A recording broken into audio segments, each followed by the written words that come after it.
Introspecção? De jeito nenhum. A introspecção só pode acontecer, tá? Não existe outra forma. A introspecção só pode acontecer através da consciência. O que significa dizer que eu só consigo examinar-me a mim mesmo conscientemente. Conscientemente. Uma criança pequena consegue fazer isso? Não tem a menor condição. Então nós não podemos falar que há aí introspecção. Certo? Não há introspecção aí. Há apenas um questionamento, tá? E esse questionamento se dá por quê? Por uma falta de entendimento, né? Por um processo natural de aprendizagem da linguagem, da aprendizagem dos limites. Em outras palavras, nesse momento aí está acontecendo o quê? Uma apreensão das virtudes. Conscientemente? Não. O pai, quando diz não, está dizendo para ele, olha, não é tudo que você pode fazer, não. Esses limites iniciam ali. O que ele está aprendendo ali já? Ele está assimilando já. Lembrem-se bem que essa aprendizagem, como é que, para nós termos isso mais fortemente claro, essa aprendizagem é uma aprendizagem do tipo de alguém, você está ardendo. O que aconteceu com você? Sério? E você ficou no sol esperando a polícia? Não, é porque eu tava andando com ela. Aí eu peguei no sol. Nossa, eu vou comprar ela agora. Coitado. Pois é. Se sentia seguro? Achou a moto? Tomara que não ache. Porque se achar, ela arregaçar, não vai nem achar. Eu tirei uma da outra. Tá bom. Vamos lá. Olha só, gente, voltando aqui. A questão é a seguinte, essa aprendizagem não é algo que se deu do nada. O pai, ao dizer para essa criança assim, não pode, tá? O que ele está fazendo? Ele está fazendo com que a alma dela seja ativada, de modo que ela, essa criança, comece a despertar em si a sua própria alma para os limites. E aí nós temos a introjeção de quê?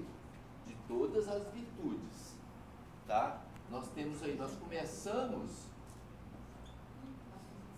a compreender que em determinados momentos, por mais que a gente chore, por mais que a gente grite, que a gente berre, não vai adiantar nada. Só que o pai tem que mostrar isso. Quer espernear, quer gritar? Tá bom, então fica aí esperneando e gritando. Em determinados momentos tem que ser. Concordam ou não? Pelo menos para Sócrates é assim. Tá? É assim que a gente aprende. Né? Então, está sendo assimilado, e quando está sendo assimilado, está sendo despertado aqui, inclusive, o sentido de justiça. Só que aí, os nossos pais têm que ser justos conosco. Se ele não disse para nós que não podia fazer determinada coisa, como é que nós vamos saber? Aí nós erramos. Aí o que eu tenho que fazer antes do castigo? Para Sócrates, tem que ir lá, explicar o porquê não, né? Mostrar para ele o porquê não, qual é a consequência daquela ação, tá? Para que ele recupere, traga à tona, tá? Aquele conhecimento que ele já tem. Agora, se eu correr de novo, mesmo tendo explicado tudo direitinho, e ainda o ato ocorre, aí tem que ser punido.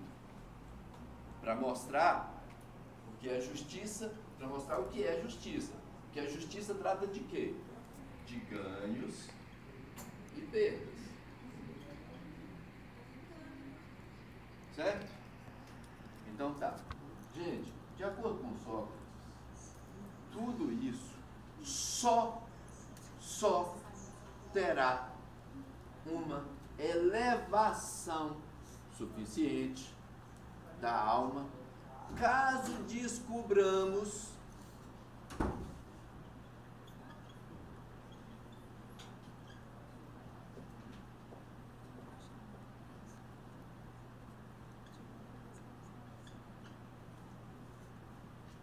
inclusive autonomamente como fazer tudo isso. E aí surge então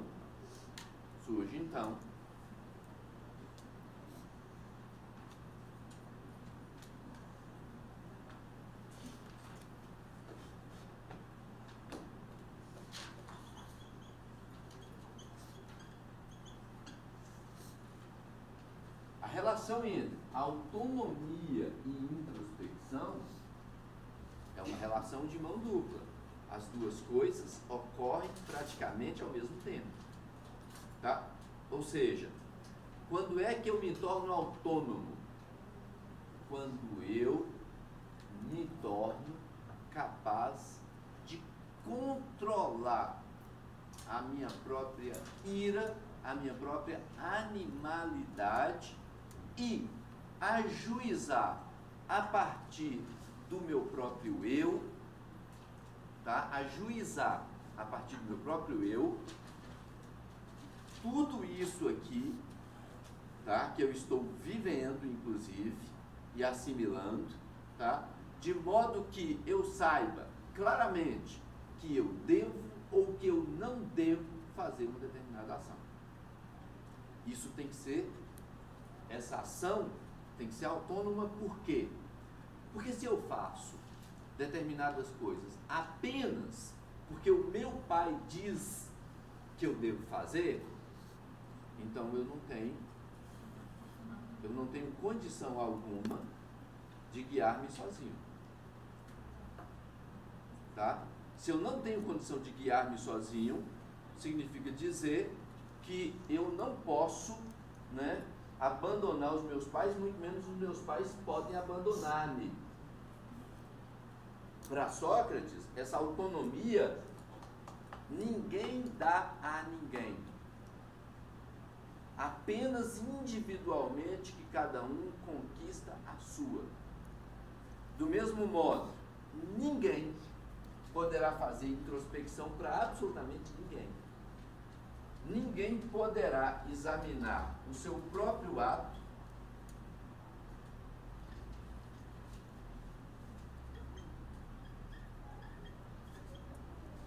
examinar-se a si, apenas cada um é que pode fazer.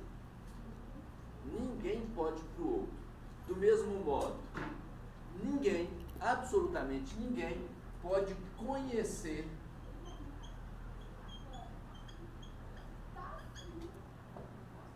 ninguém pode conhecer para mim.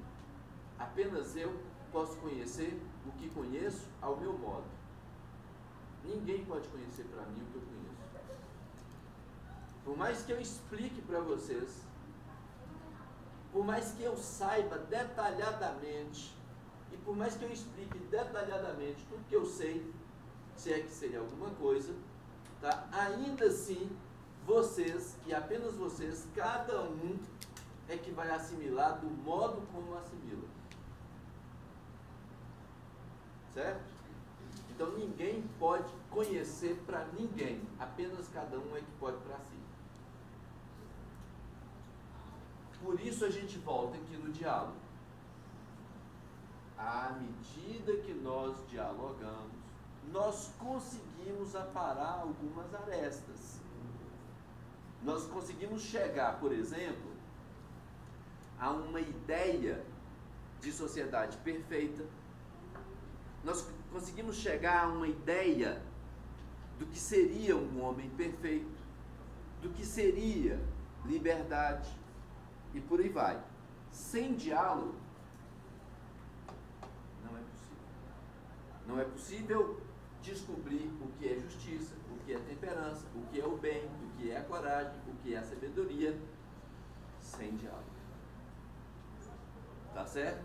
Então, por isso que essa busca ela tem que se dar continuamente. Esse autoexame não é uma vez ou outra que a gente faz, tem que ser o tempo inteiro.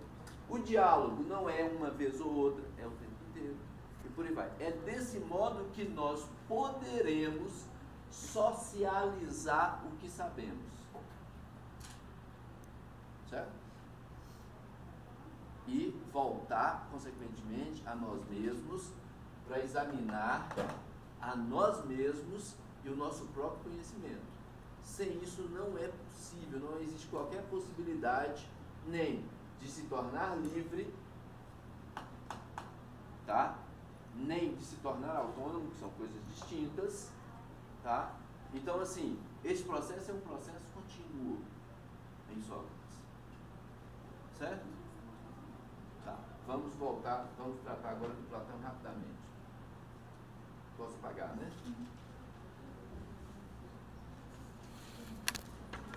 Alguma dúvida? Alguma dúvida, gente? Repete para mim, se você que não pode alcançar a liberdade sem Não é possível alcançar liberdade sem autonomia, que por sua vez não é possível também alcançar sem introspecção. Tá? Essas três coisas, elas ocorrem juntas. Tá certo? Elas ocorrem juntas e é sempre uma tentativa quase que circular. Né? Uma leva a outra, que leva a outra, que leva a outra, que leva a uma. E vai, nesse processo. Que só é possível ocorrer aonde para Sócrates? Em sociedade. E aí, gente, uma questão que eu me lembrei aqui agora é o seguinte, que vocês precisam compreender melhor. Vocês precisam compreender melhor. Que é o seguinte, se o homem não se encontra em sociedade, vai para uma selva, por exemplo, não é que ele morrerá, não. Não é isso. O que ocorre é que ele não se tornará humano. Ele terá que virar bicho para viver lá na selva. Porque na selva, o que acontece? Prevalece o quê? A lei da selva. E a lei da selva é a lei da necessidade. Tá? Pura e simplesmente da necessidade. Nós não podemos dizer que, em Sócrates, o fim da vida é a sobrevivência, gente. Não é isso. Não pode ser a sobrevivência. Porque sobrevivência está no âmbito da necessidade apenas. E para Sócrates, não, o fim do homem é necessariamente a liberdade, que só é possível conquistar em sociedade. Ninguém pode conquistar minha liberdade para mim, só eu. Ninguém pode. Na selva, se eu estou na selva, não faz sentido falar de liberdade. Certo? Não faz sentido falar de liberdade, não faz sentido falar de moral, não faz sentido falar de virtudes, não faz sentido falar de ética. Nada disso faz sentido. Não faz sentido falar de justiça.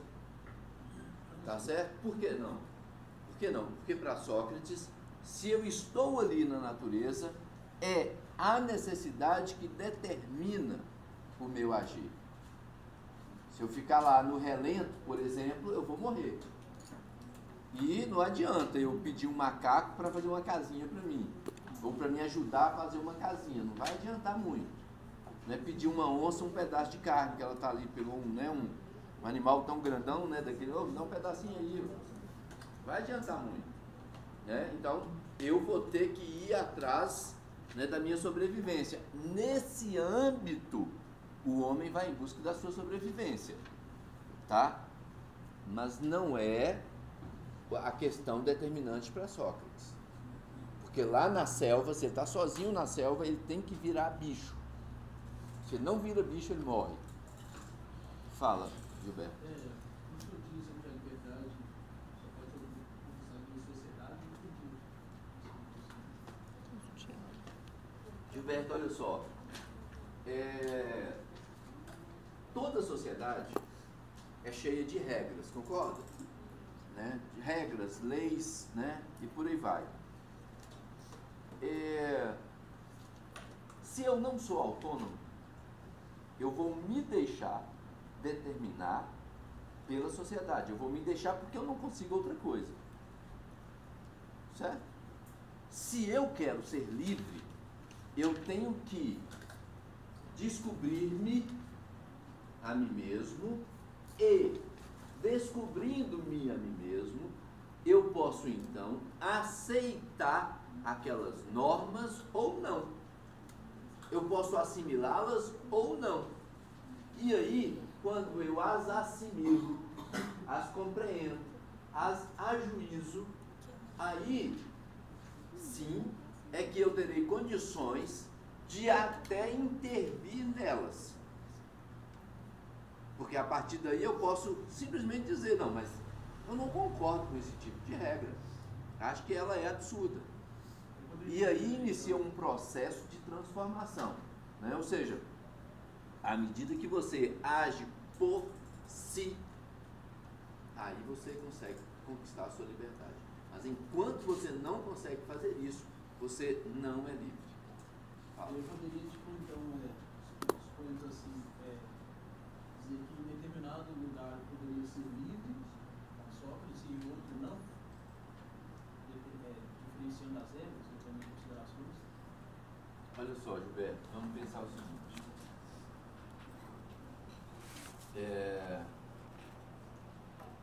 Se a finalidade humana é ser livre, tá? Vamos pensar numa questão fatual, né?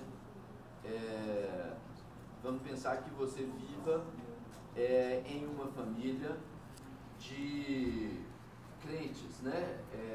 Adeptos de uma determinada religião específica, a família inteira, seu avô, sua avó, sua bisavó, família inteira, tá? Mas você, tá? Enquanto pessoa, enquanto ser humano, filho dessa família, você não concorda com aquelas regras. Você não se concebe como um adepto daquele modo de viver. Tá? E se você atinge um tal amadurecimento, tá? Um tal ajuizamento, você pode, tá? Ir contra esse modelo aí. Tá?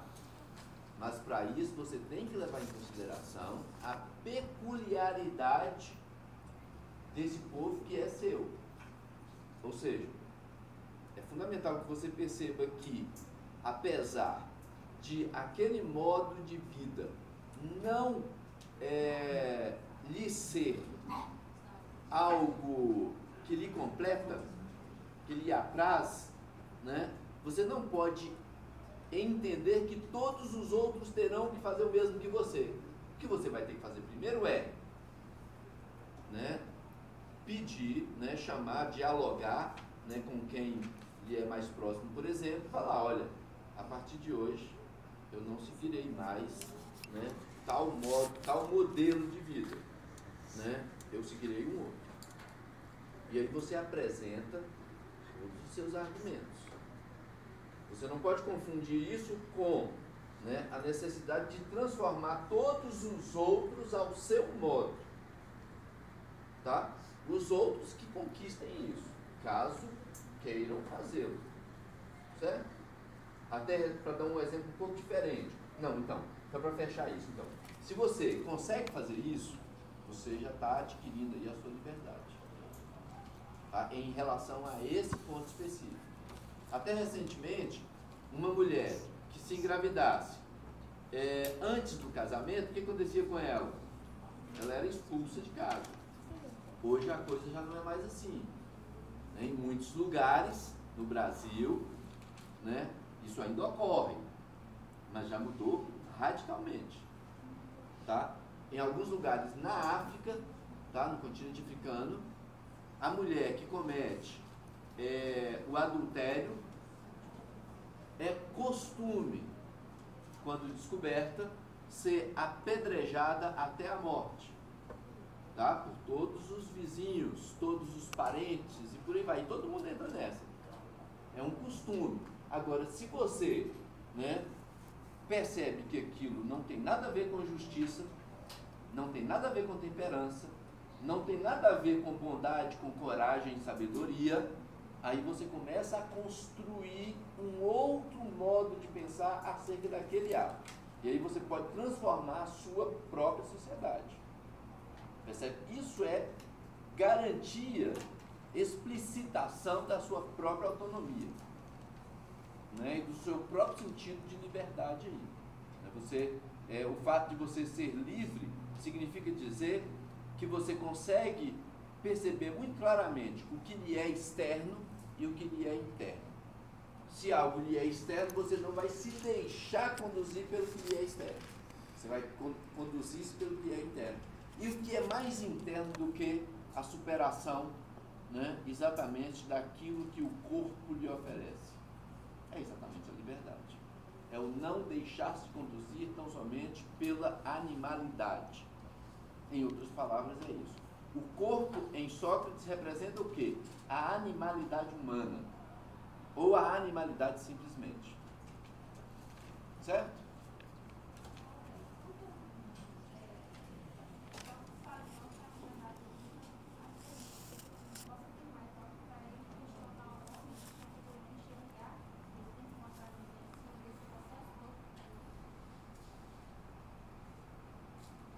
À medida que ele se questiona, ele consegue perceber o que lhe é externo.